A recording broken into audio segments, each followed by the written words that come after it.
Well, here we are then. It's nice to be out, isn't it? You'd only be sat around at home now, wouldn't you? You'd only be sat there going, what's on telly? Nothing. Must be something on. There's a fly on the wall documentary. What's it about? I don't know, a fly on the wall. We'll go and get us the video then. What do you want? Nothing violent. Nothing with Meryl Streep. Nothing where Goldie Hawn stands round in her pants. Or you could be in a restaurant now, couldn't you? You could be sat there going, Ken, I can't eat this steak. Everything all right for you, madam? Yes, it's lovely, thank you. Now, I want everybody to sit back and relax. Have you locked the back door? Well, it makes no difference. They'll only take a sledgehammer to the toilet window, won't they? Babysitter all right? She'll be on the phone now. They've gone! Come round, Garth. I've got a bottle of sherry and 2 condoms. I want everybody to sit back, relax, be happy. I'm in a very happy mood tonight. Had a good journey here today. I've hired this big new car, a Vauxhall Placenta, I think it's called. We stopped at the motorway for some petrol and I got in a bit of a muddle and I paid for my petrol with my kidney donor card. I think that means when I die, medical science gets 2 lager glasses and an alarm clock. And we had a meal on the motorway services. We went to the Little Chef. Well, it was that or Julie's Pantry. And we didn't really like the look of the waitresses in Julie's Pantry. They had very jaunty dungarees on and premenstrual tension. They were all wearing big badges that said, piss off, I'm having a tea break. It's a terrible thing, you know, premenstrual tension, because when women all work together, they all start to coincide, and they all get it all at the same time. Do you remember that office block in the City of London last year where all the windows blew out? That wasn't an explosion, that was 20 women in an office with premenstrual tension. The day the chocolate machine broke down. Now, I want everybody to sit back, relax, be happy, have a wonderful night, enjoy the show, forget everything. What a bloody miserable world it is, isn't it? Full of pain and agony, nothing but death looming up at the end of it.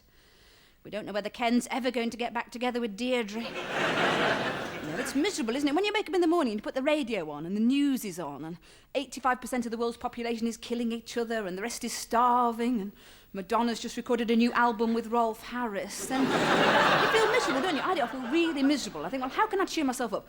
I think, well, if I wrote to a woman's magazine, they'd probably say, find an interest, get a hobby, wouldn't they? Well, this is like, 7:45 in the morning when I'm thinking this. I can't really see myself banging on somebody's door saying, come out, Mrs. Hopkinson, I need to learn Scottish country dancing and I need to learn it now. And anyway, I'm not a very good hobby sort of person because I'm not very good in a group, you know. If I was ever at an orgy, it's not very likely, but if I ever was, and I found myself in a sea of heaving bodies, I would have to seek out the one man who was impotent, just check, and discuss window boxes with him. Now, actually, I did do evening classes once. I did keep fit in a place where they did evening classes, and on our corridor, they did Esperanto, marriage guidance, winemaking, and pottery. Well, they had the worst Christmas party I've ever been to. The Esperanto people couldn't talk to anybody else. The marriage guidance people couldn't talk to each other. The homemade wine released everybody's inhibitions, and they all weed into the homemade ashtray. Now, I've got a much better way of cheering myself up. Do you know what to do? I count my blessings. I say to myself, thank God I am not a member of the royal family.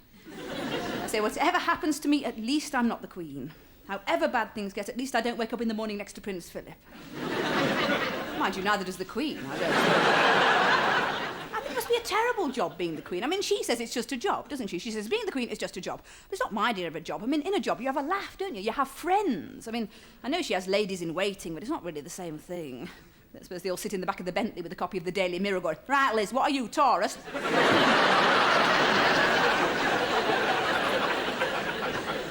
The thing is, you feel like you know them, don't you? Because you read so much about them. Like when Prince Charles moved out to live with the Queen Mother, my newspaper put, Charlie moves in with Gran. It made it sound quite cosy, you know. I imagine the Queen Mother going, well, I've taken my knitting machine out at back bedroom. Put a Farrah Fawcett Major poster over damp. I sometimes think to myself, do you think Farrah Fawcett Major might be John Major's first wife? No, not very likely, is it, poor old John? He's a bit on the boring side, isn't he? He looks like he only has sex on bonfire night, doesn't he? Apparently he wants to resign, but Norma won't let him. Well, she looks very intimidating to me, Norma, doesn't she? She looks very organised, the sort of woman who has a separate J-cloth for each bath tap. And if he did resign, who would we get? Well, not Norman Lamont, anyway. He was never going to get on, was he, with a face like that? He always looked like he should be on a lead with a tartan bow in his hair.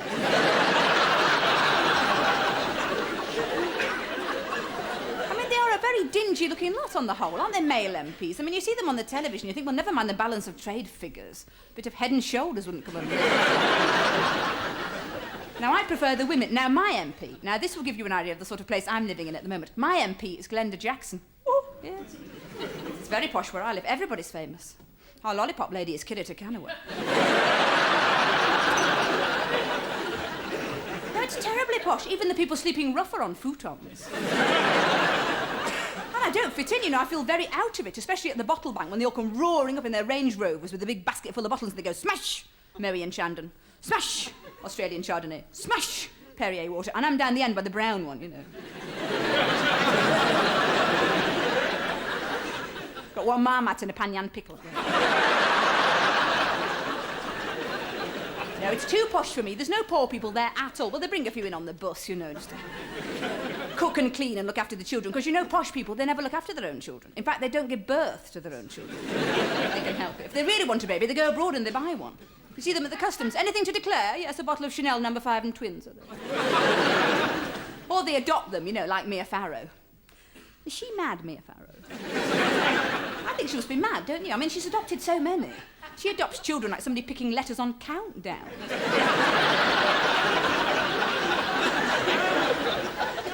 I'll have a black one. And another black one. And a Korean one. And another black one. And a blind one. And another black one. She obviously prefers them black and disabled. I mean, I don't know who she's going to adopt next, but I would be panicking if I was Stevie Wonder. But the woman next door to me, she's really posh, and she's got a baby that she bought called Jaques.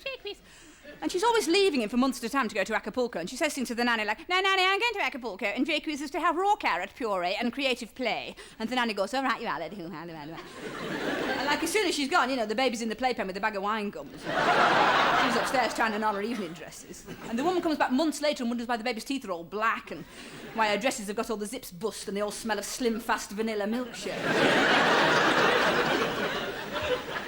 Oh, there was a brilliant thing in Hello magazine. It was about 2 weeks ago. There was this huge group shot of all these very, very glamorous celebrity mommies with their celebrity babies. Nobody'd asked me to be in this. Possibly because I'm not very glamorous, or possibly because my baby looks like something out of the Beano. No, he does. He looks like he should have knits and a jam sandwich, really. Now, I love celebrity mommies because they say things like, "Of course I didn't get my figure back straight away. It did take about 20 minutes. Real mommies carry their stomachs up to bed over one arm.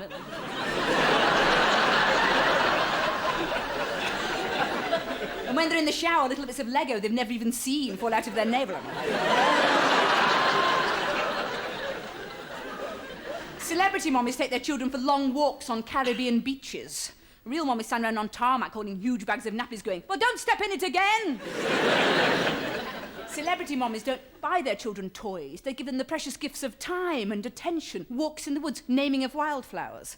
Real mommies say things like, "Yes, I will buy you Barbie's dance studio and psychosexual therapy centre." Now, shut up, I'm trying to watch Danger Mouse. Celebrity mommies say having a baby has actually enhanced and improved their sex life. Real mommies think sex is like full employment. It's a nice idea, but it'll never happen again in their lifetime.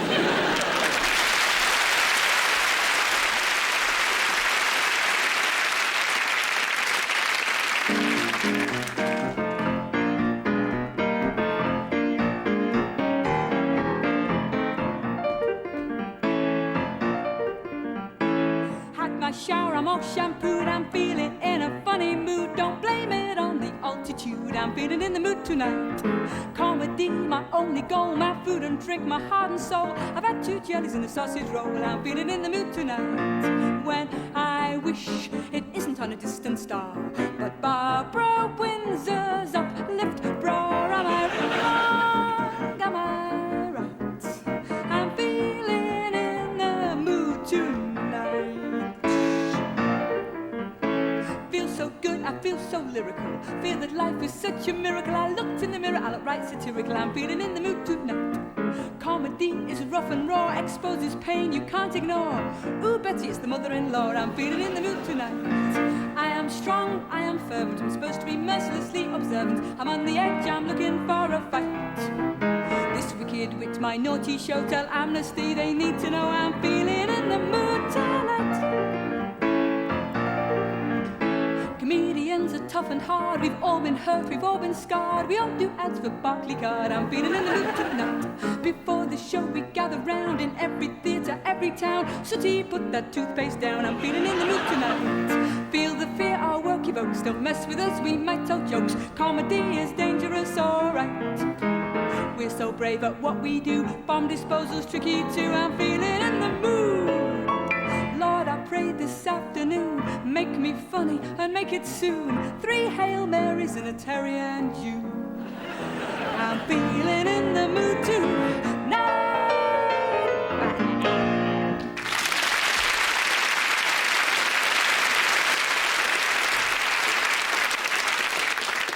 Colleen, can you do my lady a shampoo, please? Shan't keep you a moment. I think what we'll do, we'll take it up and over and back round the sides. Very free and easy, but quite structured.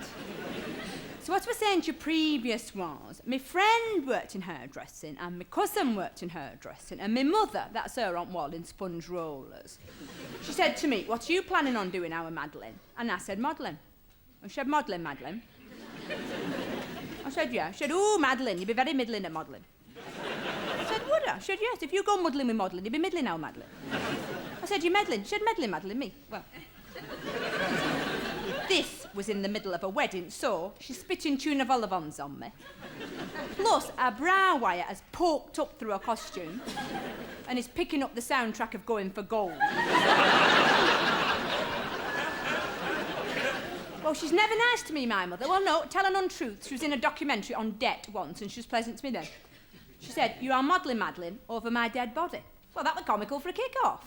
You couldn't do nothing over a body her size. Except possibly volleyball. Well, I'd had half a Mackinson, so I was feeling quite Frank Bruno-ish. So I told her a few home truths. I said, Mother, nobody likes you. My father's having an affair with the dental receptionist. And you've just sat in some Black Forest gatto. No, Lena, can you do my lady a tea, please? Yeah, take the tea bag out this time. Yeah, put it back in the steriliser. So, then she did what she always does when she can't get her own way. She fell down frothing. Well, this was bang in the middle of Agadoo. So nobody cottoned on till 20 past. So, we're all gathered round a bed in hospital. She's kicking up merry behaviour because the catering's been privatised. She's only got croutons. And she's looking at me like that woman out of 101 Dalmatians. She said, I will not have this modelling, Madeline. I said, give me a for instance, why not? She said, oh, well, I knew a girl that went in for modelling. By the time she was 21, she was smoking mentholated cigarillos and getting engaged to goalkeepers. Well, there was a nasty silence then, right round the cubicle. You could hear the woman in the next door bed's Lucasade popping. I said, all right, scrap the modelling, forget it. Suppose to go redecorating timeshares in for Winger Roller. Well, that was even worse. She starts hyperventilating then. We have to waft her up the cleavage with an exchange and mark. Not that nothing good came out of it, because we spotted an advert for one of them chairs that goes up your staircase. And fair dues to me mother, at top speed with the radio on. It's very like Alton Towers. Carleen, are you doing this shampoo for my lady? Oh, yeah, all right. She's just doing somebody more important. Anyway, it was all sorted out over a family get-together. We went to that medieval banqueting hall outside Tesco's. We're getting half price because my dad's sister-in-law is a wench. Oh, no, she was a wench, but there was some trouble over a low-cut blouse and 2 tankards. Now she's on gravy. Anyway, it was all agreed en family that I should go back to hairdressing. My mother was up the moon. She drank a bottle of Matthias Rosé without even taking the lampshade off it.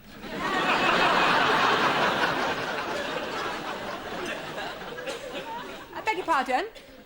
Yeah, look, it will take quite a long time to do your hair, yes? Well, because of the way it's been neglected.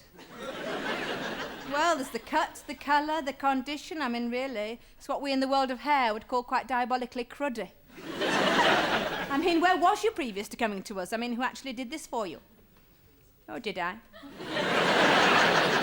No, I like it. I'll go and pop the kettle on.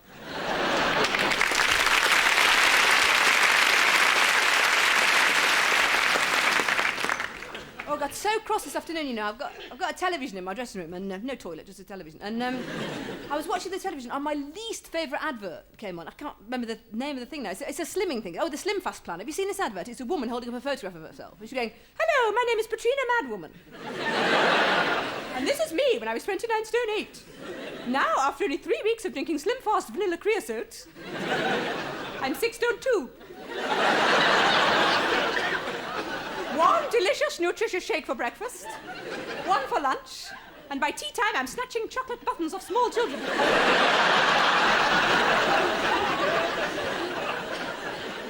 I was thinking, oh, get lost. I can't be doing with this anymore. I think, well, I'm 40 now. I think 25 years is long enough to go around sucking your cheeks in every time you go past a shop window. Looking at your face in the back of a spoon so you haven't got a double chin. I can't do it.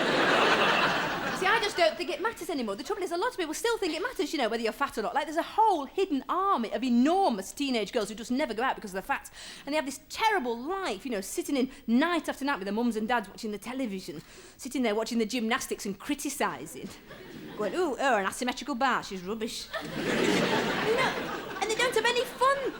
They have no fun, these girls. They don't go out with boys, they don't go out with their girlfriends. They spend all Saturdays going around shopping centres with their mums and dads buying potpourri and draw liners and little fluffy teddy bears with jumpers on that say, "This bear wants a cuddle." And they spend all Saturday night in their bedrooms surrounded by all these fluffy toys thinking they could have such a wonderful physical relationship if only they weren't fat. Well, that's not why. They don't have a wonderful physical relationship because it's very difficult to maintain an erection in the same bedroom as 17 gonks and a Little Mermaid. And I'll tell you, another sad thing about enormous teenage girls is that people are always making them be bridesmaids. Aren't they? So if you ever see a wedding photo, there's always like 3 normal ones, you know, with the puff sleeves and the sash. And there's always a great whopping one on the end. With the same material in a caftan. Now, I didn't know about this, like the world of the wedding and the bridesmaid, because I'd never been a bridesmaid till this year. Somebody asked me to be one. And I did look stupid, you know. I looked very inappropriate. I looked like a baboon in a baby grow. I just looked stupid. But I didn't care. You know, my friend Janet was getting married for the first time at 42. She'd fallen in love with Alan, the man from Dynarod. No, she fell for him when he came and unblocked her toilet one-handed. This is what she told me. And they were getting married and, you know, buying a house, the whole thing. And on the morning of the wedding, she was in a complete panic, getting ready. She was going, something old, something new. I've got nothing borrowed, I've got nothing blue. I said, you've got a mortgage and varicose veins. Well, that... Well, she had 3 bridesmaids. She had me. I was like the oldest bridesmaid in England. She had Deirdre, the most neurotic bridesmaid in England, who was on tablets for something and spent the whole day going, "Where's my handbag?" "There it is, it's all right."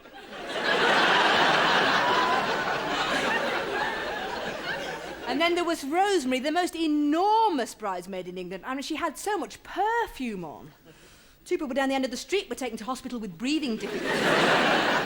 So we're all gathered in her tiny flat trying to get changed. And Janet, who's not the most efficient woman in the world, she once booked a cruise on the QE2 the day it was diverted to the Falklands.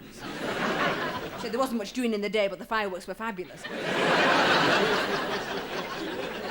She's booked Dennis, the man from Pickford's Removals, to come and do the removal from her flat while we're all in there trying to get changed. So we're all stood there trying to get our dresses on. He's like toing and froing, you know, with a double bed under one arm and a cup of tea in the other, going, "Hey, do you bet me I can get this all the way from the bedroom to the van without chipping the skirting board? Where's my handbag? There it is, it's all right."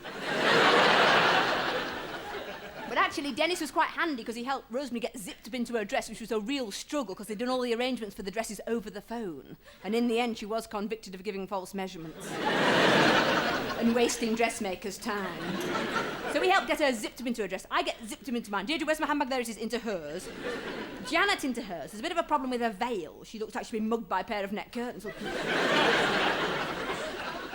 Then there's a slight hitch because the woman she's booked to come and do her hair can't come, sends her assistant Donna.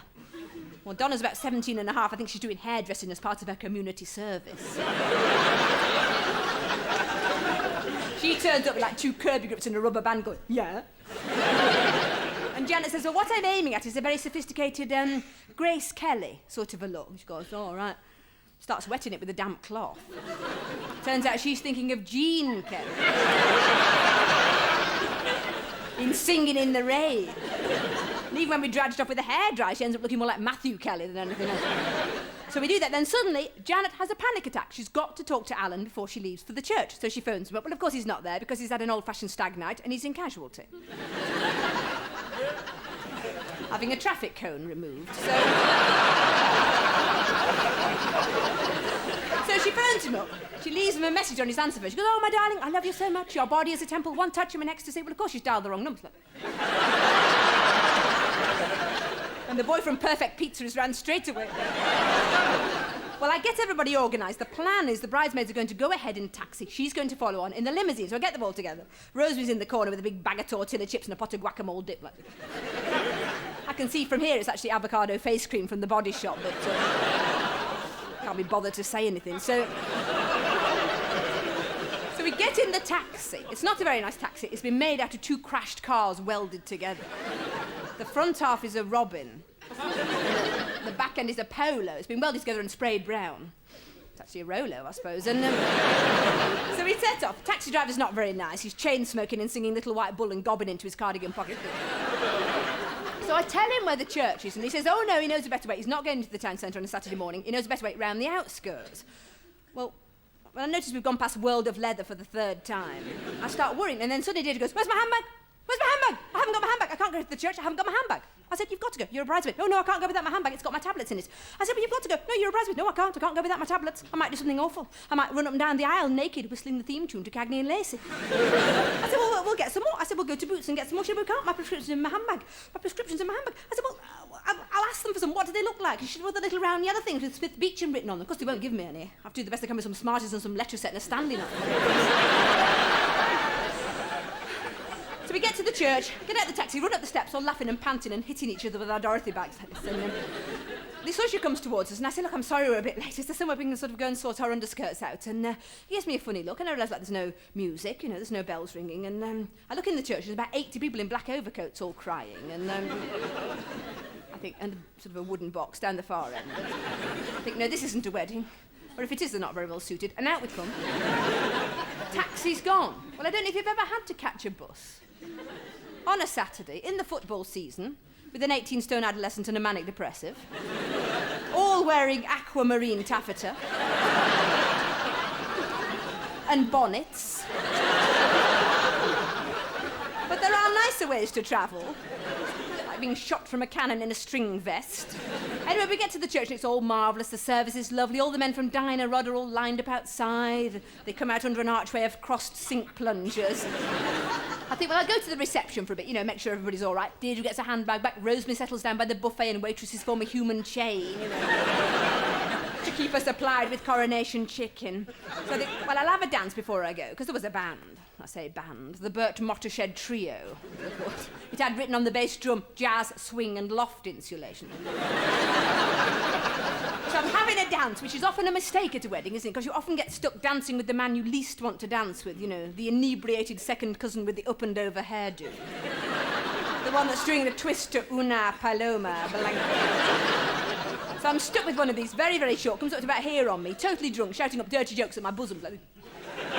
I thought, wouldn't he be surprised if they shouted a few back? I think, well, I'll go, I've done enough. And I see everybody's all right. Deirdre's had a few glasses of champagne, and she's staggering around with a cigarette lighter like this, trying to light a Lillet.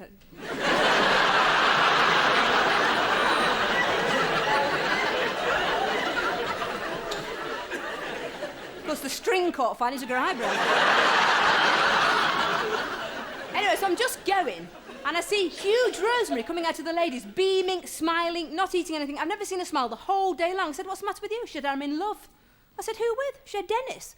I said, "Well, who?" She said, "Dennis, the man from Pickford's Removals." I said, "Well, that was very sudden. She nobody likes big girls." She said, "We've got a bet on. He reckons he can get me all the way from the van to the bedroom without chipping the skirting board."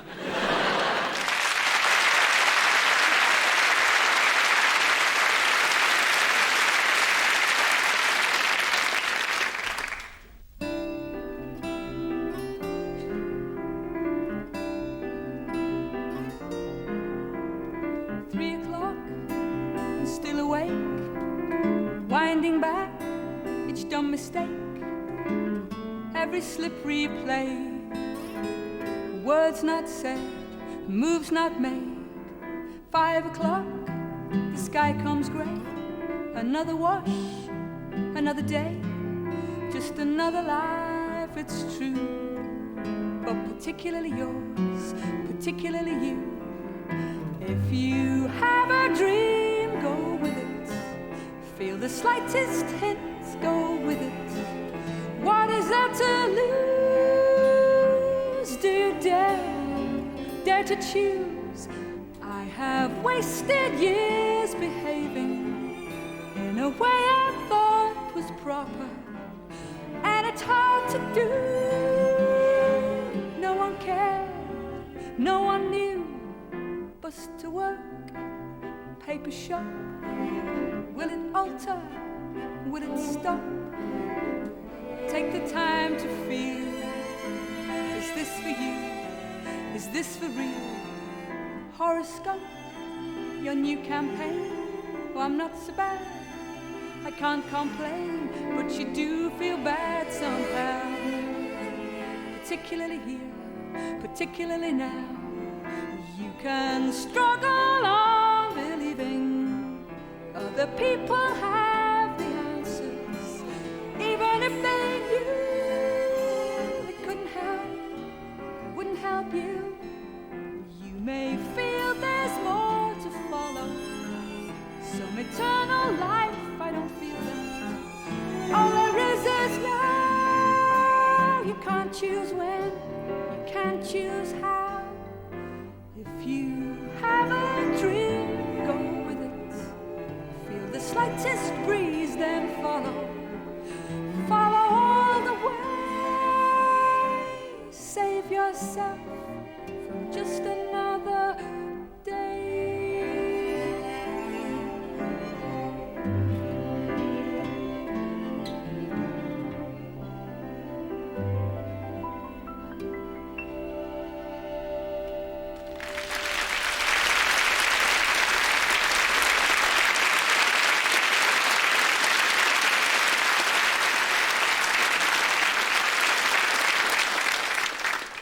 You know, I was just thinking about babies the other day, because I'd been trying to get pregnant. Well, I was trying, and I didn't. And I went to the doctor, and I said, look, why am I not pregnant? You know, I said, I'm doing all the right things. You know, I've stopped drinking, I'm taking vitamins, and I'm putting a pillow under my bottom and all this.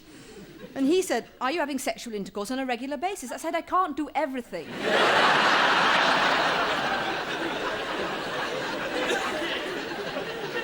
And I was thinking, you know, I don't know if I want to do this all over again. I was thinking about antenatal classes, and I was just thinking how awful they were, you know, because, antenatal classes are run by liars. Yeah, because when you have a baby for the first time, what you really need to know is, what is it going to be like? And they won't tell you. Like, I went to 6 antenatal classes, and just on the last class, somebody said, could you tell us what the labour's going to be like? And they went, oh, yes, the labour. And they got this little rubber dolly, and they got this balaclava helmet. And they pushed the little rubber dolly through the balaclava helmet. And they said, that's basically what labour's like. Oh, we went, oh, well, that's all right then, you know. Be home by tea time, decorating the spare bedroom. Because when I came to do it, I remember thinking, well, it's not quite that simple, you know. I remember looking down at myself and thinking, no, there's a design fault here. This is nothing like a balaclava. There's no ribbing, for one thing. Because when you're in the middle of having a baby, it's a bit like watching 2 very inefficient removal men trying to get a very large sofa through a very small doorway. Only in this case, you can't say, oh, sod it, bring it through the French window. And also, 18 years later, the sofa doesn't turn around to you and say, I never asked to be put in the living room.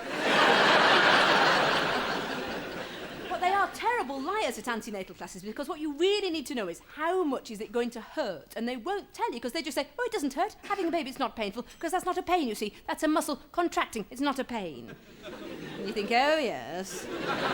And Hamlet was written by 2 estate agents, I suppose.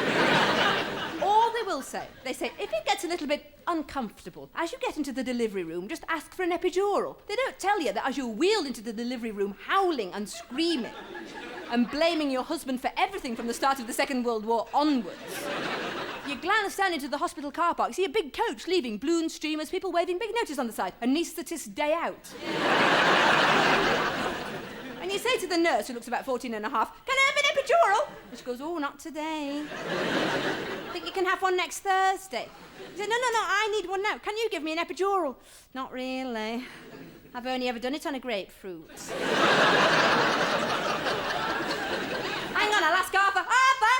minute. He's our boiler man, but he's ever so good with his hands. And they've got this obsession now. They want to show you the baby's head coming out, and they're always getting a mirror to try and show you. And it's just like being at the hairdressers when they show you the back of your head. And you feel obliged to go, oh, yes.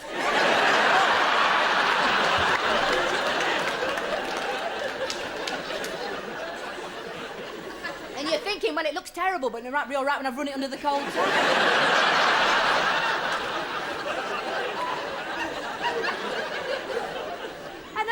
Never tell you about when you're having a baby. As the baby pops out the front, a hemorrhoid pops out the...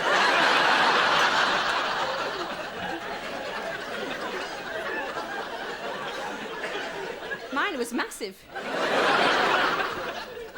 Weighed more than the baby.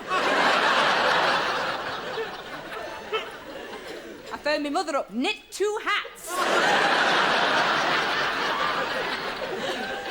So you're lying there and you think, well, that's all right, had my baby, had my hemorrhoid. Then you have to have the stitches. And they come in with this great big needle, like something for mending lobster pots. So you think, that's all right, had my baby, had my hemorrhoid, had my stitches. Then the milk comes in. Tons of it. It's like Marks and Spencer's before a bank holiday. And whatever size you were to start with, suddenly you've got like 2 nuclear warheads stuffed down your nose. I mean, if you sleep with them pointing towards Russia...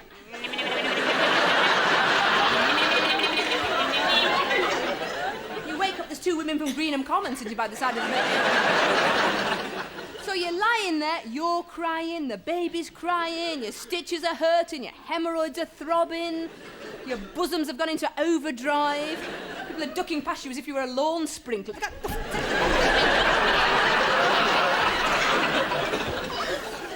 It's at that point that a woman with a 14-inch waist comes in to tell you about contraception. And as she leaves, this woman, she always says something like, now don't forget your pelvic floor exercises. These are very important. You must do them 50 little squeezes every day. Nobody will know you're doing them. Do them wherever you are, on the telephone, waiting for a bus. Just do them. If you ever see a woman at a bus stop, she's going like this.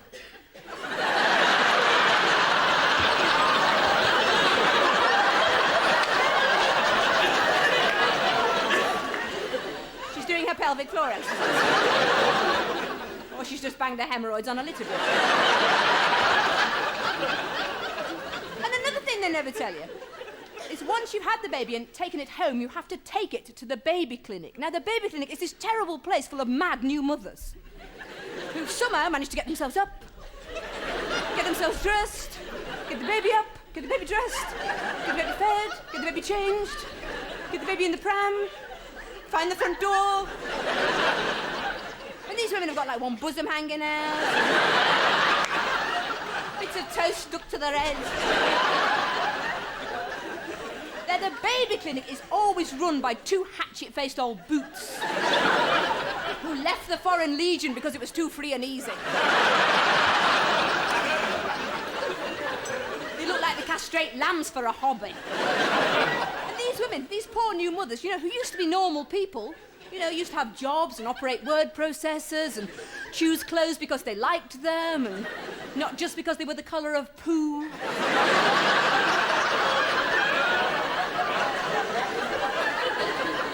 These poor women, they come to the clinic for guidance and reassurance because they're always panicking. You know, they're always bringing the babies and saying, now look, his eyes are awfully close together. Do you think it's his brain?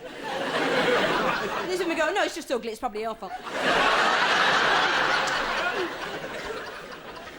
And another thing nobody ever tells you, or maybe they do tell you and you don't listen to them, is once you've got little children, you can't go anywhere nice. There's nowhere nice, well, have you? You know, you go to a nice hotel, nice restaurant, oh no, you can't come in with children. They're letting people in with Kalashnikov rifles, big bags of heroin, they can go, no children. If you've got children, you have to go to some horrible pub on a bypass. You know, a big sign outside, children welcome. On the other side says Rottweilers welcome, but they don't care. They've got a family room. The family room is always the filthiest room in the pub, for the very low tables with very sharp corners. Oh! And a big space in the middle that they've cleared for cockfighting. So you think, all right, that's fine. We'll just just won't go out. We just won't go out for the whole of the rest of our lives. In 40 years, we'll be in an old folks' home. They might take us on a coach trip to Morecambe, that's all right. The trouble is, the children want to go out. You know, once they'd posted a peanut butter sandwich through the slot in the video and dialed a few wrong numbers in Bulawayo, they want to go out. Where are you going to take them? The park? I hate the park. The zoo? We all know about zoos now, don't we? We know being in captivity sends the animals balmy. You feel like you're pushing a buggy around a mental hospital.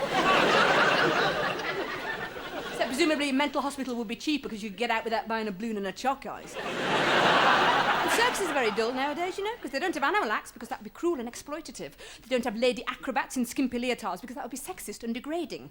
They don't have clowns because that would be offensive to people with red noses and pour buckets of water down their trousers. I know because we went to Wilhelmina Smarts. Equal opportunities. Politically correct big top. The highlight of which was two women in pinafore dresses coming out.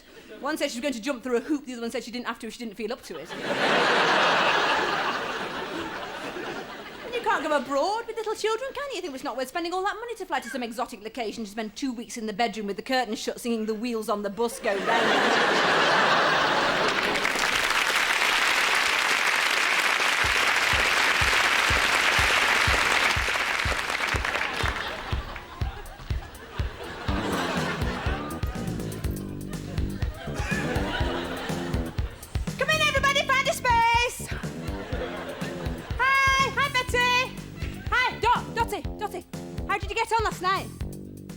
Did he not?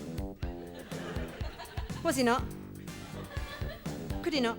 Good night, everybody. Nice home treats to every person.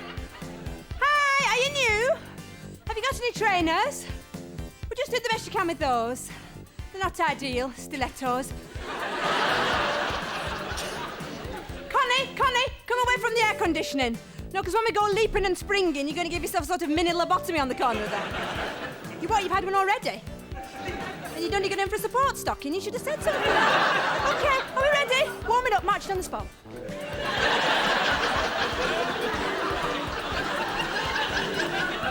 Connie, both feet. OK, well, I see we've got quite a few newies here today, so is there anything I should know about? Any bad backs, injuries, funny knees? Yes? Your leg? Yeah, what's wrong with it? It's plastic. No, that's fine. No, it's nice. That's as nice as your other one. Oh. What I say to everybody is go at your own pace. If you can't do the legs, do the arms. If you can't do the arms, do the breathing. If you can't do the breathing, you don't deserve to live. Nobody kidding. I'm very wacky in my style. You get used to me. A bit more vigorous. Now, I'll just launch into my usual preamble. Bear down with me if you've heard it before. I'm Madge, obviously. Oh, sorry, not obviously. I've usually got it written on, sorry. Got a new leotard on tonight. Do you like it? It's flattering, isn't it? I wasn't sure when I got it home. I thought, a bit subtle. OK. Step inside.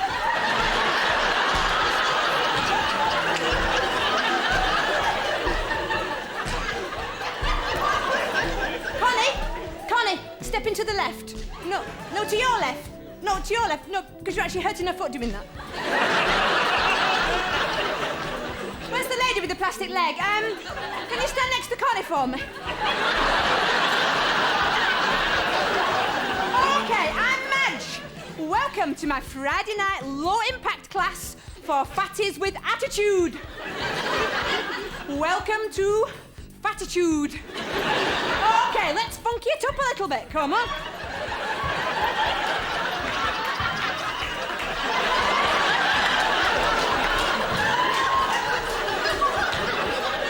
Because you can do any diet you like, girls.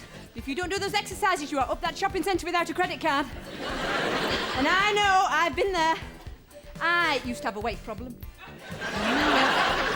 I was quite hippie at one point. Now put a bit of a kick into it, girls. Very gently, kick in the buttock. Give it a nice stretch to the front of the thigh there. Connie, kick your own buttock. And steady on down to plie. Plie on down. Now what we're doing here, I'll just explain. No, you carry on. What we're doing here, we're working this muscle here. The gluteus maxillus. This is the biggest muscle in the entire body, and it's actually directly connected to the brain. So when we're working it, we're actually improving our circulation and our breathing and our ability to follow a knitting pattern. So, and punch.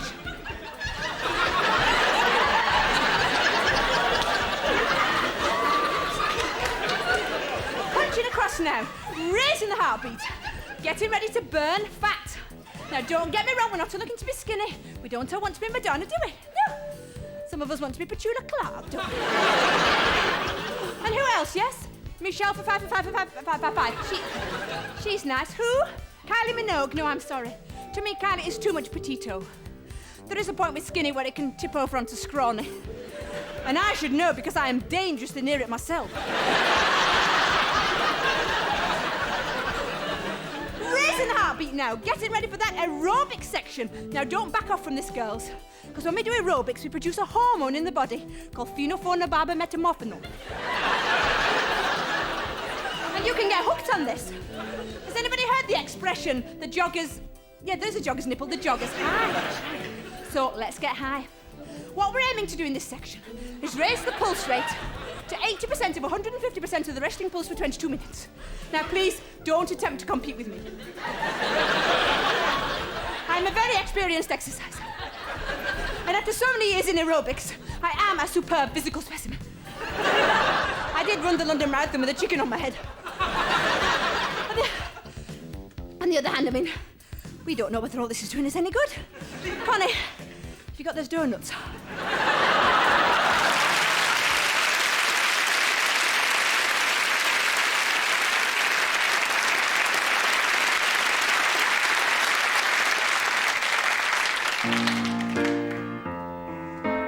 Well, I'd just like to say thank you very much for coming and being such a nice audience, and I'd like to dedicate this song to the anxious, the insecure, because we live in an insecure world, don't we, ladies and gentlemen? Full of unanswered questions like, why are we here? Is there life after death? And most important of all, will Ken ever get back together with Deirdre? I'm terribly torn about being born. I mean, what is the whole thing about? Plop, out you come. Very near someone's bum. It can't have been properly thought out. It depends on one's sperm, knowing which way to squirm. In its version of swimming the channel, I'd have preferred to hatch out like a bird, or been grown on a piece of damp flannel. But just to arrive and be told you're alive, wait 10 years for a nice cup of tea, to be suddenly hurled right into the world, it all seems quite balmy to me. Ooh, ooh, ooh.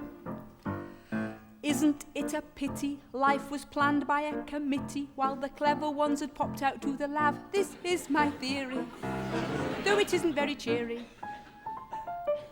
Our existence is a harsh one. Try explaining to a Martian what a tricky conversation you would have, and I'm not dense. It makes no sense. We're only here 'cause an egg meets a sperm and then grows blobs on. Tell me there's more to it than that, I'll just go with knobs on.